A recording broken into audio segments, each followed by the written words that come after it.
Jab! Jab! Put your elbows in directly in. Jab! Narrow as possible. Jab!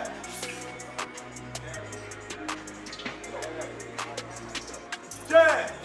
Hey, look, I'm doing this drill because everybody has loopholes and flaws that they need to perfect.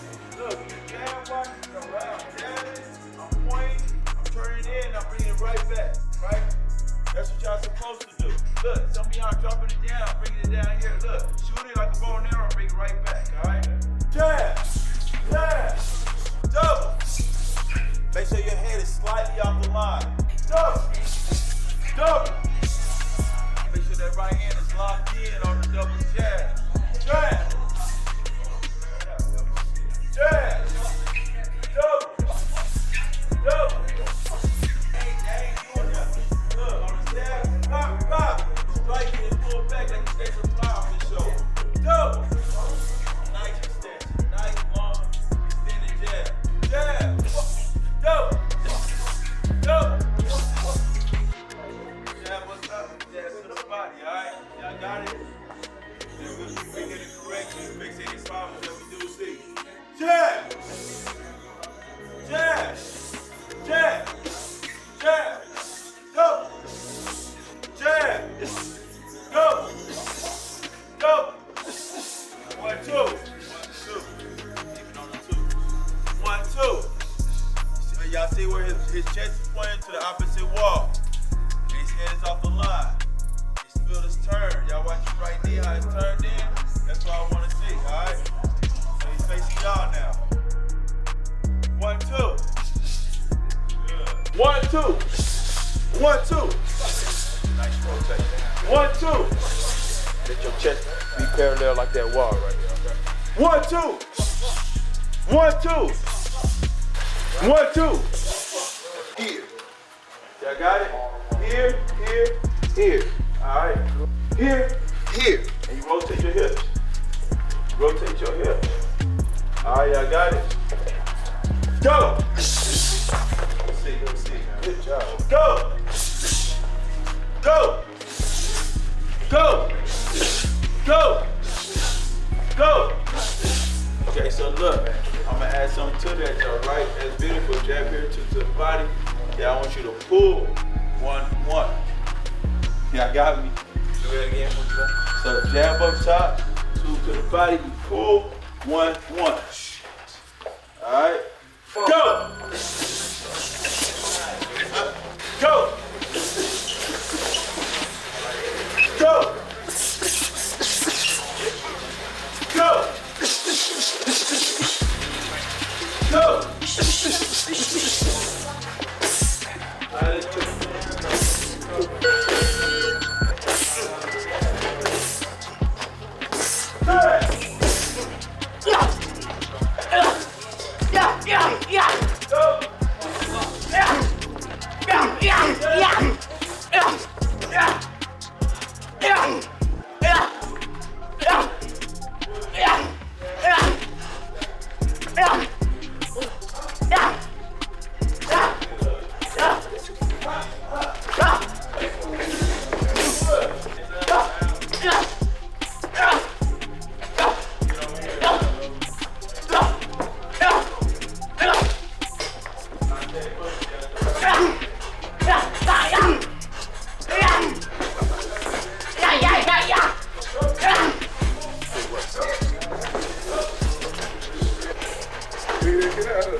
Stop the over under.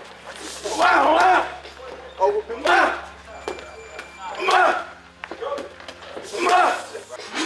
Get him here.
What's going on? We're here with Mesiah Nimo, Faith Over Fear, one of the best gyms in Texas. Mesiah, how about you tell everybody about yourself, your record, just a little bit about you in the amateur boxing space. Yeah, I'm a 10-time national champ. I have over 100 fights with only 8 losses. I've been in the game for 10 years, looking to go pro soon. I got Worlds coming up. If y'all know, y'all know. So what's Worlds? Tell everybody what Worlds is, because on the channel so far, I've only kind of shown people what Nationals are, I've shown people what Golden Gloves is, but not many people know what Worlds is. So tell me, how do you get there? How do you qualify for that? And why did they choose you? Okay, so in December, there's a Nationals called the Qualifiers. And after you win the Qualifiers, you in the youth bracket, y'all go to camp and y'all go to selection camp to go to Worlds. It's a international fight. Usually they have it in Germany or somewhere out of the state. This year they having it in Colorado, so we're gonna go out there and take it. So it's in Colorado? Yeah, it's in Okay. Prairie, Colorado. Nice. So the competition that you find at Worlds, right? That's going to be, is it like it sounds like everybody in the entire world can compete? No, it's like the Youth Olympics. So everybody that made it, I think we got 10 countries in our that's fighting with us this year. I think we left the IBA and IEBA.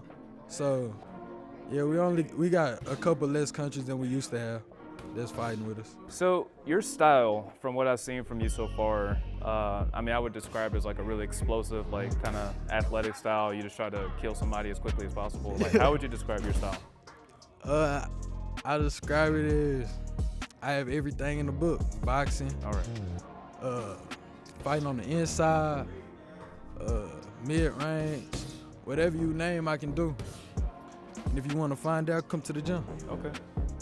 All right, man. So looking at you guys like doing the mitt work in the ring, I could tell like, you've been boxing for a really, really long time. Just like the kind of harmony you guys have with the mitt. So, how long have you been boxing? When did it all start for you?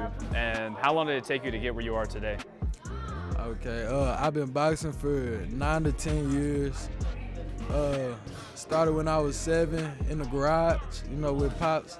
I was a little chubby kid, and then I had some little family issues going on. That made me join boxing, and then now I'm big, doing what I'm supposed to in the sport. So speaking of doing what you're supposed to, one of the things that I was talking with Jay about, and I'll probably hit on the interview with him later, coming to the gym and just being consistent and being active and not missing days. How important was that for you as far as like your career? How often do you show up? Do you take time off? Like how much time does somebody at your stature actually take off and still be at the top of the sport? It's very important to me because it's hard knowing that you on top and knowing that people chasing to come be up there with you or take your spot. So it's real hard to be, take breaks and do what you want to. But after nationals, usually I have like a week break, maybe if that. But that's because we be in the gym 3-4 times a day. You know what I'm saying? 3-4 times a day? 3-4 times a day for nationals, so it'd be like, we All be right, in here all day. Well, that's interesting. So Seriously. in the morning time, actually just walk me through the whole day. So Okay. when it's national time, you guys are getting ready to compete. Like you're getting ready to compete for Worlds. Okay. What does that look like for you as far as the morning all the way to the night? And how long does this actually last leading up to the tournament? Okay, so we start a good 3 weeks before the tournament. And then for me, I live with Coach, so I wake Your up. dad? Yeah, I live with Pops. Okay. Coach Nimo, you know what I'm saying? That's normal. So in the morning, I get up, I go run, go do do little stuff with him at the house. Then after that, we come to the gym. I do stuff with the team. We got like sessions, so these people come in at this time. It's still in the morning, a little bit early before 12. And then after I get done with the stuff in the gym, I go eat a little something, and then I'm back in the gym, and then I'm back running at night after the gym. So my day be packed. Nationals time, my day be packed for sure, full of workouts. I guess the last thing maybe we'll touch on is, for whatever reason, almost all of you guys at Faith Over Fear, you all have like a certain look. Like y'all could be like movie stars or something, So I'm thinking it's kind of tough to balance that part of your life, which I assume involves a lot of girls and, a bunch of partying and all the other stuff that you probably do.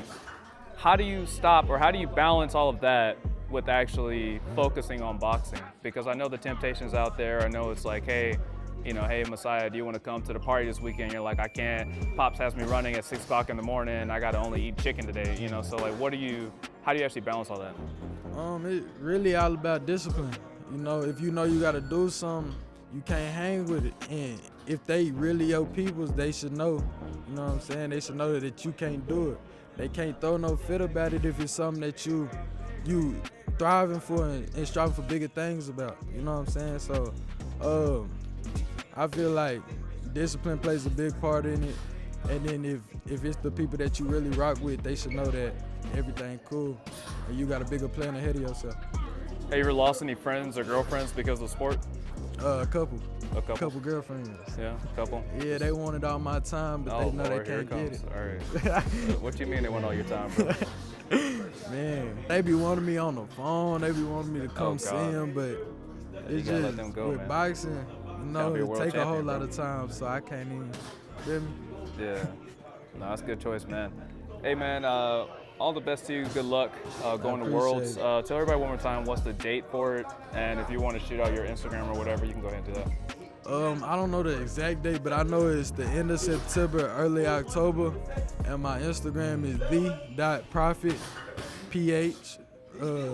.02. Well, actually, real fast, what's the username about? The Prophet. You got a story behind it? So basically, whenever I start getting half decent in boxing, my uncle gave me the name because my name is Mesiah the Prophet. Nimo. Okay. It's like my little boxing name. So All yeah, right. You bless people with your hands. you hear me? All right, good enough, For man. sure, All right, appreciate you, bro. for sure. All right, guys, now we're here with CJ Glover, who, when I first saw him at Nationals in Louisiana, and he was like this tall, and now he's like this tall. So obviously a lot of change has happened since the last time, and his boxing has improved as well. So CJ, tell everybody about how long you've been boxing, how old you are, and just kind of where you are in the sport right now. I'm 14, and I've been boxing. You're 14? Oh, wow, go on. And I've been boxing. How long have I been boxing? Since I was 3. Yeah. I've been boxing since I was 3. And, I'm a 9-time national champ. Wait, how do you box at 3? Like, Huh? how does that work? How do you box at 3? I was a puncher, like Yeah, just violent kid. yeah, with my dad with the mitts. Oh, okay. All right. Not at school, like beating up kids and hitting them in the head. Just Nah, actually on miss. All right, good enough. So training, right? Mesiah told me what training is like for him leading up to a tournament. What's training like for you? Like you just fought at Wichita not too long ago, right? You said you won. What was training like leading up to that? What does a normal day look like for you leading up to an actual training camp fight? You know? like how hard I work it. Yeah. Just break it down. Like, hey, in the morning I do this, in the afternoon I do that. Yeah, like I wake up at like 6 in the morning, Okay. work out at the house. And then I come to the gym at like 10 in the morning. We curve mitts. We do that, and then I go rest at the house for like some hours, and then come back at 6 and do it again. Okay. What do you eat? Shoot, like I really don't gotta go on no diet, cause I like fight like by my walk around. Oh, you do? Mm. Okay. Like I eat like rice, like crawfish rice. Yeah. Yeah. Okay. You're with a group of guys that are some of the best guys in the country at their respective weight classes, right? How important is that for you to be able to have people that you can train with that are actually close to number 1 or in the top 5, all in the 'cause- same gym? Good, cause they all older than me, and I get in the ring with like all of them. Yeah. They get me better. You know. Yeah, I can tell you're putting on some muscle too. Like you're putting on some size. So I could tell like you're starting to develop into like your actual, like your strength. How would you describe your style, your boxing style? I really could do everything, but I think my inside game better. Inside? Yeah. Okay. Yeah, Like really boxing. accurate like shots on the inside? Yeah. Okay. Name off some people that you may have taken out or you may have fought at your weight class so people can kind of be more familiar with you as a boxer. Like people. Yeah, like people. I fought Makai Rankins, Tyrese Anthony, Adrian White, Who was your toughest challenge? Oh, you're like, dang, I might not have won that one, huh? Makai Rankins. Okay, Rankins. Okay. Yeah. You said Because he was tall, like. Yeah, you couldn't get inside? Mm. Yeah. If you had to say one thing that sets you apart from all the other boxers in your weight class, like why am I number 1, what would it be? Cause I work hard, real hard. That's it, just hard work, you know. Mm. 6 o'clock, waking up in the morning. Yeah. All right, And I just got that dog in me. short and sweet, man. Short and sweet. All right, CJ, I appreciate you, brother. Thank you. Yeah. All right, we're here with Nimo, the man behind Faith Over Fear, the man behind the plan. Brother, you manage a lot of personalities here. You probably have, if I had to just say, amongst everybody in Texas, all the gyms I've been to so far, the most people in one gym that have the potential to all be like world champions. And they all have their own personalities, you know, everybody's a superstar basically. So like, how do you manage all that? How do you run your gym? I mean, the thing is about each individual is that you gotta learn each individual personality, their characteristics, and it's like a corporate business. You gotta know your personnel, what you're dealing with, and also too, you gotta know a little bit about their background as well, and just become more than a coach to each individual, and that's how you become a better person on helping them achieve their goals, especially when you're dealing with so many different personality and upbringings of each individual. Have you ever had a boxer that had something going on at home that you were just like, if I can't help this guy with this situation in whatever way that I can, I'm not sure they're going to perform this weekend? And how did you kind of get them through that? So that has been one of the things that each kid possibly be going through in their life. It be things that be going on at home that you gotta make this be their safe place. And like I said, you got to also too deal with like family issues or things they might be going through, even in a relationship. Some of these boys, some of these girls have relationships they might be battling and stuff like that, or even dealing with illness, deaths, and things like that. But you know, the thing is to always know that, you know, life is not a easy road. So us being mentors and coaches, we gotta try to make it be like a safe rest haven for them, and continue to talk to them and guide them in the right direction and keep them motivated and not turn to their peers or to the streets and stuff like that. And it's very difficult, but as you get to know them, you know what secures you, and not let them get deep into their stress or depression or their insecurities. Hey, so this is Grand Prairie, right? Grand Prairie, Texas. All right, this area, you mentioned kind of keeping kids out of the streets and kind of keeping them focused on boxing. Is that something that kind of happens a lot over here? Like people can easily kind of fall into the streets if you're not careful? I mean, nowadays it's like even the suburban kids is starting to get in more trouble than the kids that's coming from poverty. I mean, it's very difficult as far as what the music they listen to, their peers are easy to be influenced, or even the simplest thing of not being loved at home. And they tend to look to love in other places that might not be a good thing or a good place. So I try to use this gym as a place of always letting them know that we're a family here, that everybody can talk to each other and not be crucified about it or criticized about it. And so even we host little events of going to the movies or doing things together, traveling together for vacation, to let them all know that they can speak to each other about problems, in which they do. And we also too, we have little group meetings just to open up, like brotherly stuff, to open up and speak about their problems, and you know, try to host little prayers and stuff like that. Whatever to get them going, to get them out of that rabbit hole, we try to help. So family, prayers, faith over fear. Where'd the name come from? Just the history of it. Like, how did this all start? Like, give me the story behind faith over fear.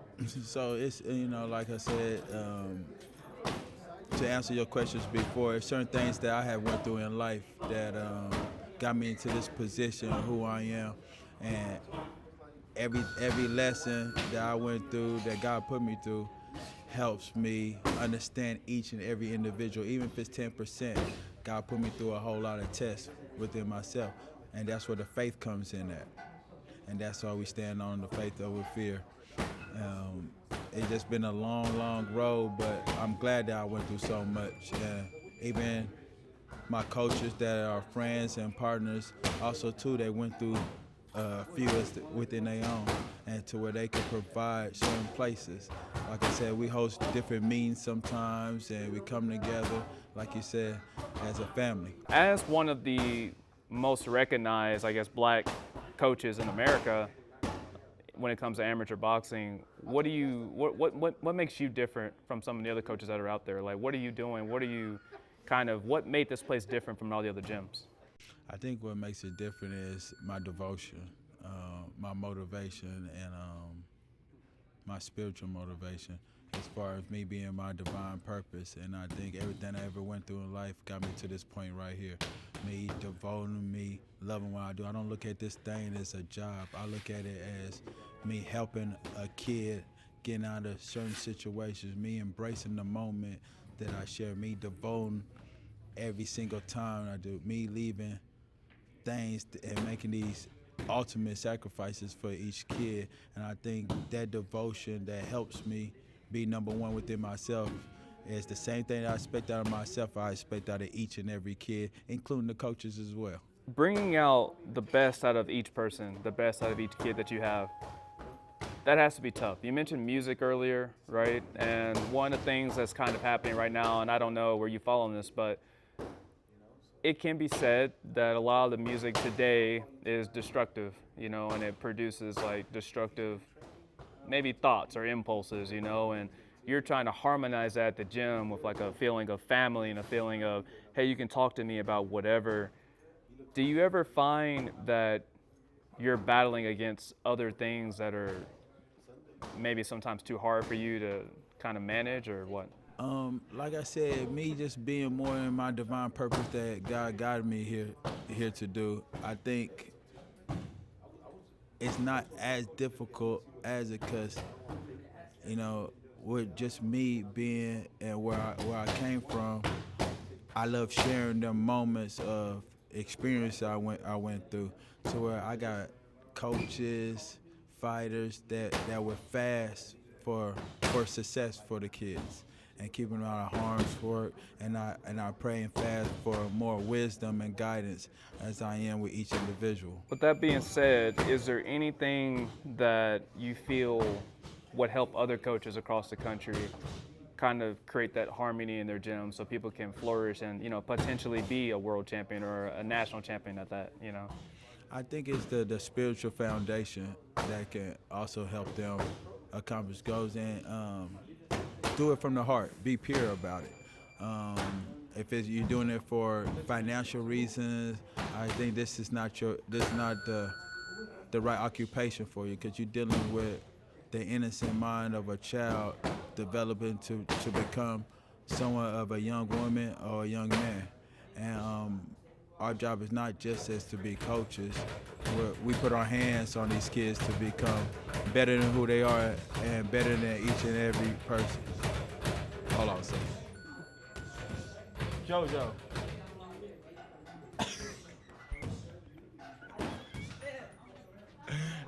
Hit that one right there. Yeah. Basically what you're saying is that if you provide the spiritual undertone to what you're doing, not only can I try to impart my words to you, but they might have something to hold on to when they get back home. Yes, they can carry that with them, like just understanding that they got somebody more higher to pray to and ask for help.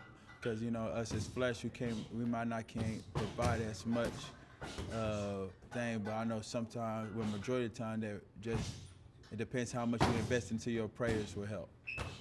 Like I mentioned earlier, you're fighting against a bunch of stuff. These kids sometimes they go home and they really don't have anything. They really don't have the Nikes. They don't have this. Everybody goes through a similar experience in high school, but some people have it worse than others. So the boxing gym at times is like their only escape from what it is that they're going through. For those people that are struggling at that level but still want to be a world champion, what would you say to them if you only had like just a quick 30 seconds to just kind of get them on the right path? Like everything that you've ever learned or everything that you've ever known, like what would you say to them to kind of get them aligned, I guess you could say? So my thing would be just trust the process. I know it's a whole lot of devotion which they put in everything they ever had, and I know everybody looks at the bigger prize financially, right? But you know, in hindsight, you don't want to make the one mistake that will jeopardize your whole career. So you want to be patient and make sure that you try your hardest for perfection on making the right choices down the journey in your avenue to become a high-profile boxer or professional at that. Because it could be the simplest thing that could steer you in the wrong direction over not being patient that can end you. What they say, 1 second decision can end up in a lifetime of problems. You're absolutely right, man. Well, I hope that helped. Help somebody or maybe reach somebody. I think this gym kind of speaks for itself as far as like you don't produce X amount of national champions by being garbage. You know, it's because you're good at what you're doing. So, once again, Coach Nimo, thank you for the interview, brother. And it's been. Hope you guys have a great World Tournament. I know Worlds is coming up, so a bunch of suffering is probably about to happen. So I know you've probably got a lot in plan for Mesiah and everybody else. So. Yes, sir. Thank you so all right, brother. much, man. I appreciate everything. Thank you for the support. And everybody out there, I want to say thank you, too. All right, brother. Thank you, man.